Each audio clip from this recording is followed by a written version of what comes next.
धर्म, कर्म, विधि विधान और ज्योतिष की सटीक जानकारी पाने के लिए YouTube चैनल जीवन दर्पण को सब्सक्राइब करें और हाँ, अपडेट रहने के लिए बेल आइकन दबाना ना भूलें। सत्यनारायण भगवान की जय। देखिए, सत्यनारायण की कथा है क्या चीज, और ये सत्यनारायण भगवान की कथा आई कहां से,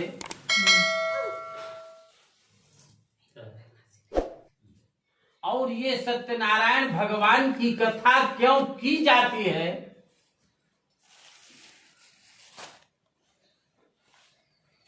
इसके लिए सबसे पहले हमको आपको शंख चक्र गदा पद्म धारण किए हुए विष्णु भगवान का ध्यान करना चाहिए।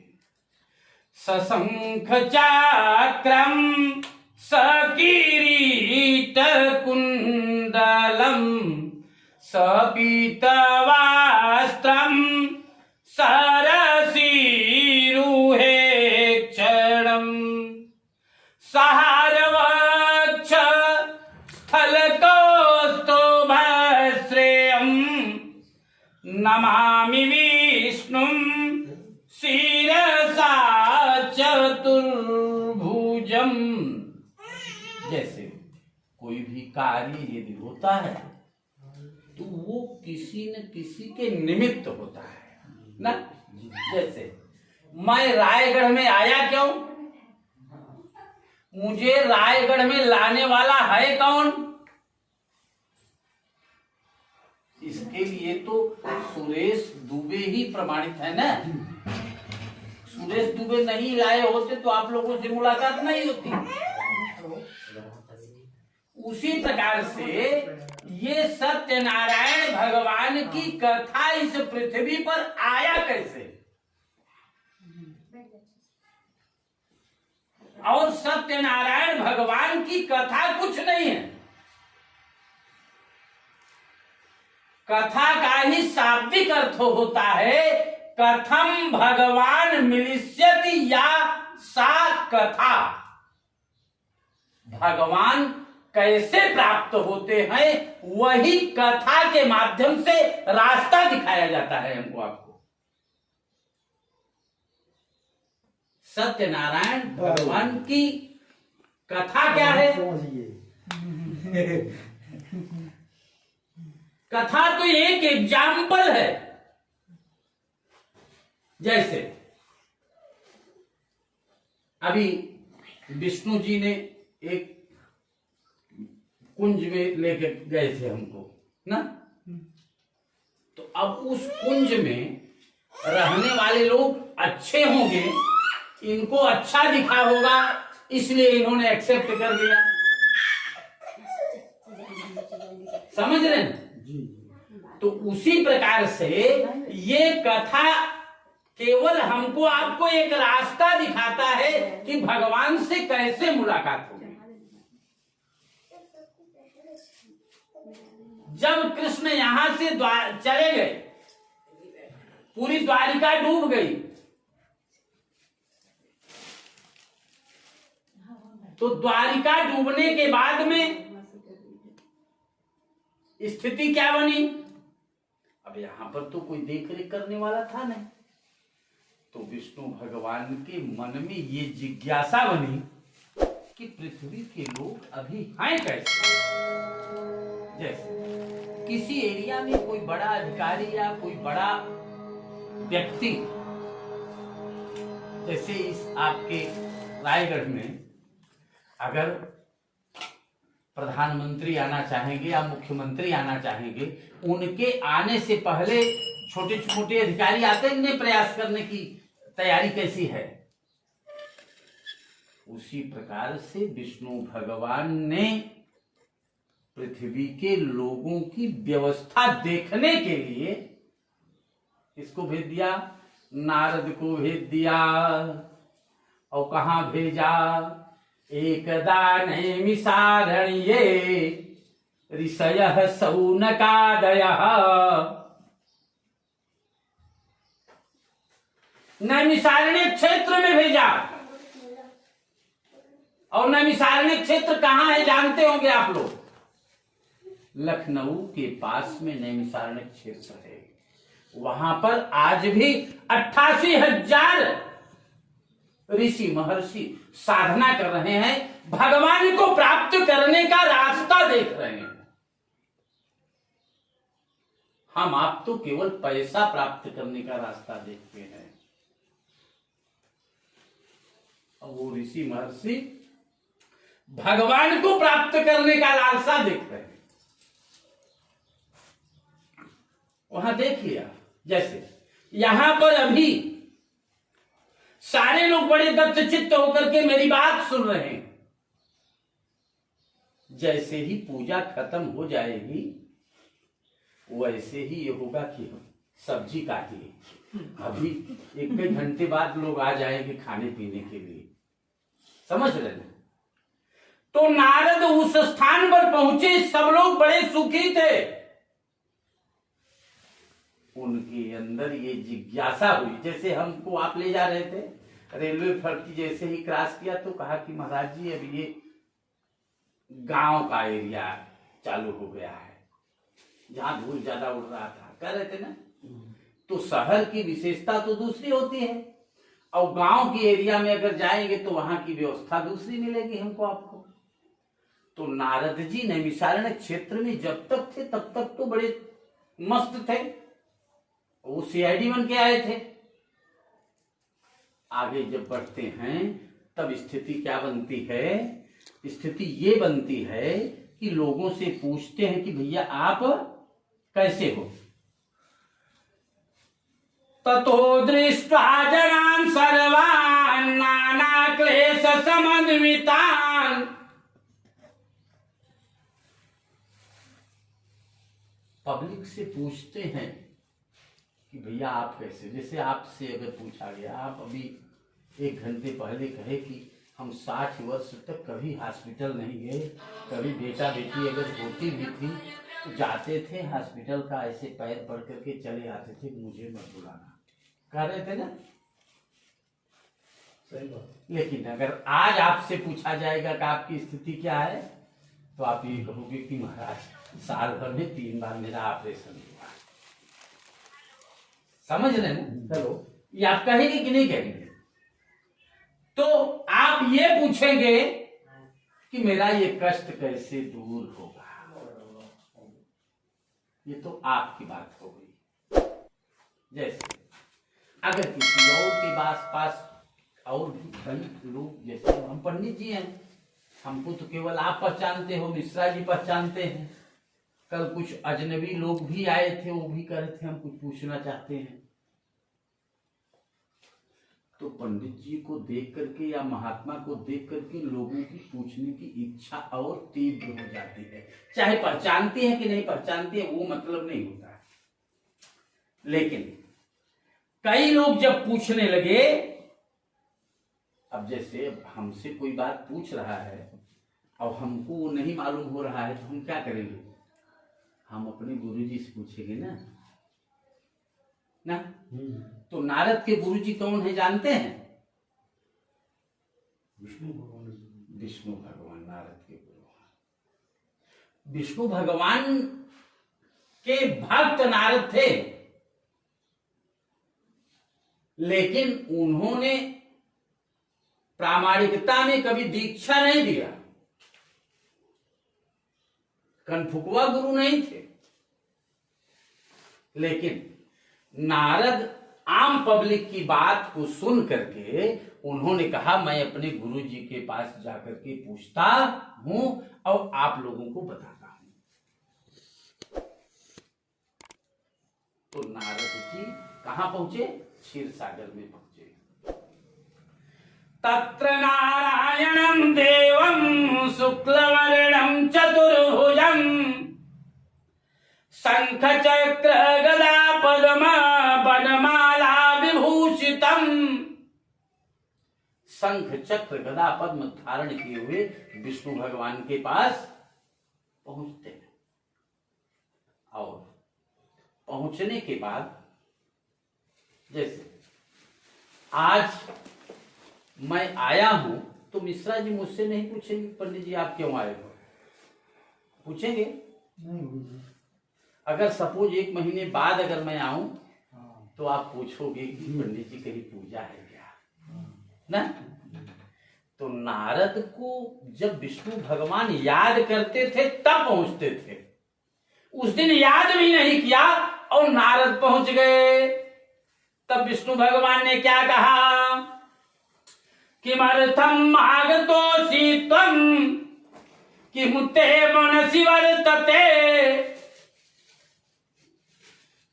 ऐ नारद, तुम्हारे आने का कारण क्या है और आपकी जिज्ञासा क्या है, मुझे बतला दो।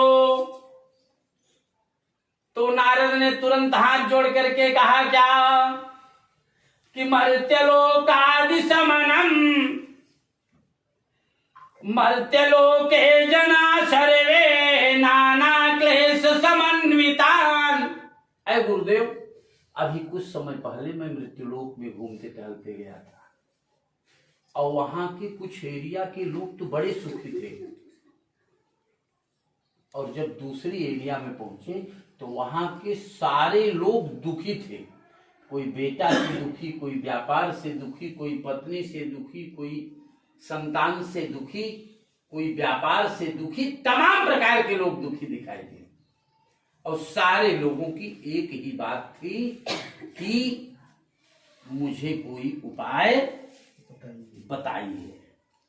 तब विष्णु भगवान ने क्या कहा जानते हैं, साधु पृष्ठम त्वया वत्स लोकानुग्रह कांक्षया यत् कृत्वा मुच्यते मोहात् तच्छृणुष्व वदामि ते। ऐ नारद, बहुत अच्छी बात आपने पूछा है और समाज के कल्याण की कामना से आपने पूछा है, इसलिए मैं बताता हूं, बड़े ध्यान से उसको सुनो। क्या बताया उपाय, सत्यनारायणस्यैवं व्रतं सम्यग् विधानतः कृत्वा सद्यः सुखं भोक्त्वा परत्र मोक्षमाप्नुयात्। सत्यनारायण भगवान का व्रत करना चाहिए व्यक्ति को। अब सत्यनारायण भगवान का व्रत क्या है,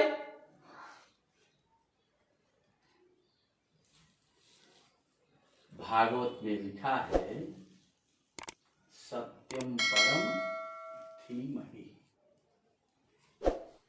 सत्य, जैसे भगवान की पूजा हम आप करने चल रहे हैं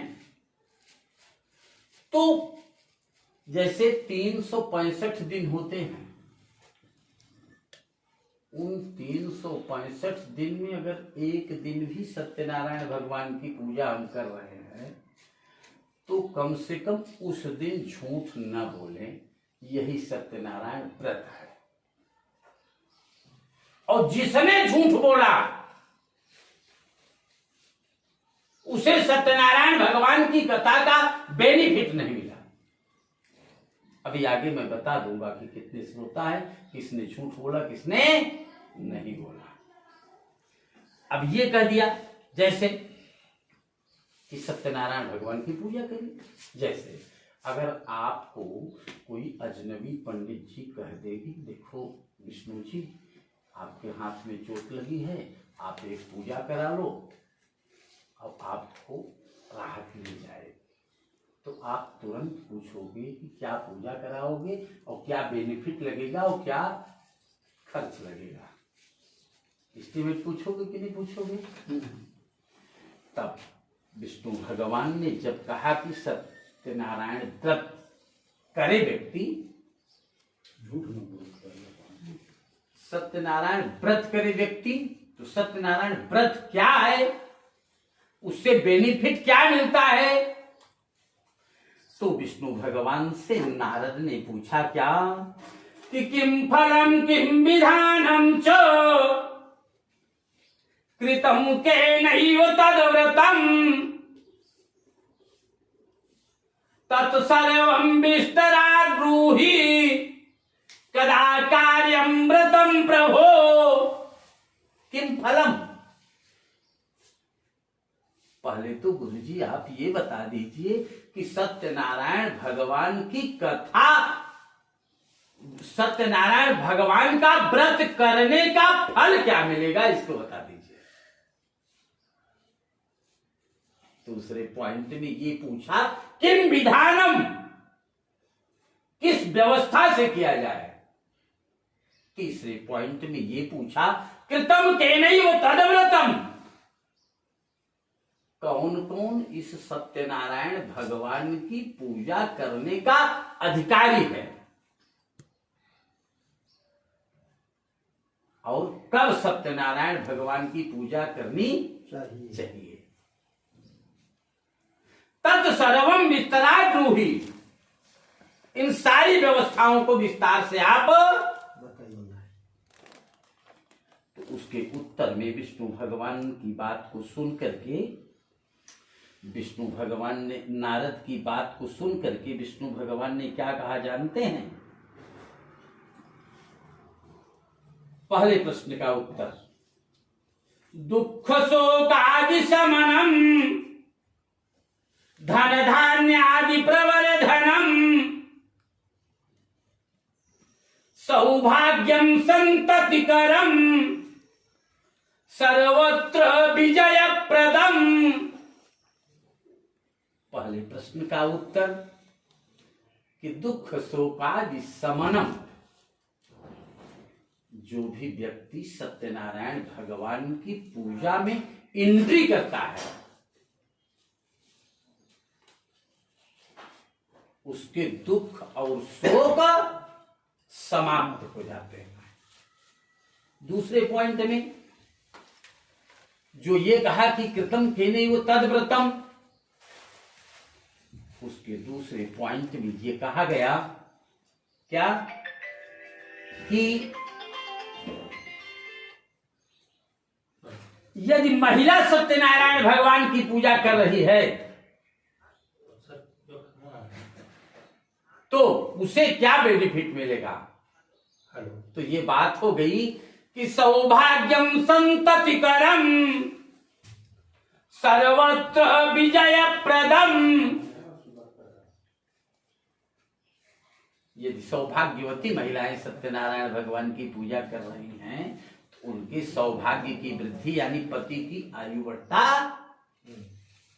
यदि संतान वाली महिलाएं सत्यनारायण भगवान की पूजा कर रही तो उनके संतान में धार्मिकता आती है। यदि निसंतान महिलाएं सत्यनारायण भगवान की पूजा कर रही हैं तो उन्हें संतान की प्राप्ति होती।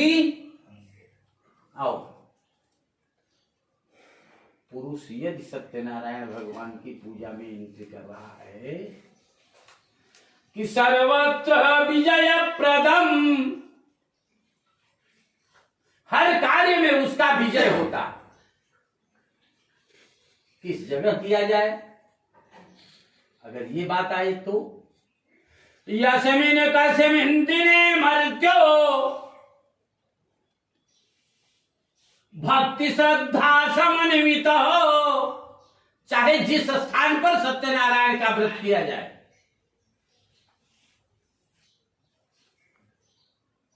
चाहे सड़क पे किया जाए, चाहे घर पे किया जाए, चाहे जहां किया जाए, लेकिन श्रद्धा भक्ति का होना आवश्यक है। ब्राह्मणेर बांधवश्चैव, वेद पाठी ब्राह्मण का होना आवश्यक है। आपके YouTube पर भी सत्यनारायण भगवान की कथा की व्यवस्था है। आजकल लोग सोचते हैं कि पंडित जी को बुलाएंगे तो कुछ देना पड़ेगा। यूट्यूब चालू कर लिए, ऐसे सामान ऐसे जैसे रखा गया है ऐसे रख करके भी लोग पूजा करने वाले हैं। लेकिन ब्राह्मणे बांधवश्चैव संहितो धर्म तत्पर नैवेद्यम भक्ति तो दद्यात् सपादम भक्ष्यमुत्तमम्। जो भी सामग्री आपके पास उपलब्ध हो वो सारी सामग्री भगवान के पास अर्पित करना चाहिए। और क्या, विप्राय दक्षिणां दद्यात् कथां श्रुत्वा जनैकसः। वेद पाठी ब्राह्मण जो विष्णु भगवान की पूजा करवाता है उसे दक्षिणा भी देना चाहिए। ये सत्यनारायण भगवान की पूजा के बारे में स्कंद पुराण में लिखा है। 18 पुराणों में स्कंद पुराण में सबसे ज्यादा श्लोक है और उसमें का एक बहुत छोटा सा पार्ट है। और उसमें क्या लिखा है, सत्यनारायण भगवान की पूजा का अगर आपको लिस्ट बता दिया जाए तो हमें लगता है कि जीवन में सत्यनारायण भगवान हम नहीं कर पाएंगे, हमारी स्थिति ये नहीं बनेगी। सामग्री का लिस्ट स्कंद पुराण में तो इतना लिखा है कि विष्णु भगवान की और लक्ष्मी की मूर्ति सोने की होनी चाहिए। अगर कोई पंडित जी लिस्ट में लिख दे कि सोने की लक्ष्मी विष्णु भगवान की मूर्ति तो लोग कहेंगे कि ये पंडित जी ना है, डकैत है। डायरेक्ट पंडित जी थोड़ी इनकी पूजा कर सके इसके लिए शालिग्राम भगवान की मूर्ति के सामने सत्यनारायण भगवान की पूजा जो वैदिक विधि से करता है वही व्रत होता है। इसी पर पहले अध्याय की कथा समाप्त की जाती है और सत्यनारायण भगवान की व्रत जो है वो भी समाप्त होती है। बोलिए सत्यनारायण भगवान की।